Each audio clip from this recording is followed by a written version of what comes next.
ty e gjithë pushtetshëm.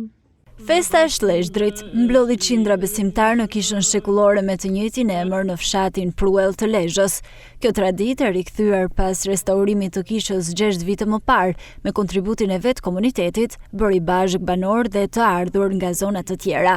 Besimtarët katolik morën pjesë në ritualin fetar të organizuar në këtë objekt kulti, mbi 600 vjeçar, duke cilësuar këtë kremtim si një moment të rëndësishëm shpirtëror dhe bashkimi për komunitetin. Po na katolik që do festa kena, na e përmëtojmë çdo vit, si këtu, si nga shtëpia. Dalë shto kënaqesh, ka lezet veç me pa këtu, në rreth e përqark mosil, shef gjithë në Shqipërisë. Kjo është një fest popullore, është një fest e të gjithë zonës, është një fest sidomos sot që kjo festohet në këtë mal të shenjtë që të gjithë edhe kanë kontribu për të rindërtu këtë shëjtore, këtë kish. Është më rëndësishme se gjë veniment i kësaj natyre ka rëndësinë e vet, në shpirt, në mendje, në gjithë. Famullitar i zonës, Dom Viktor Potaj, u shpreh se figura Shleshdrit dhe mesazhi që ai përcjell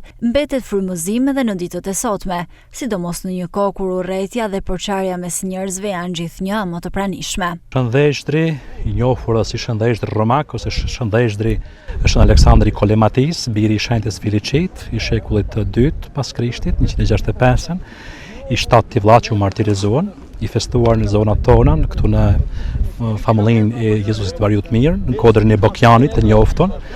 Është një shenjtë shumë i njoftur edhe shumë i lutur, edhe një shenjtë shumë i nderuar në lindje dhe në perëndim kishën ortodokse dhe në kishën katolike, edhe për ne, për Prullin, për Spitenin, për krejt famullinë Jezusit Variut Mirë.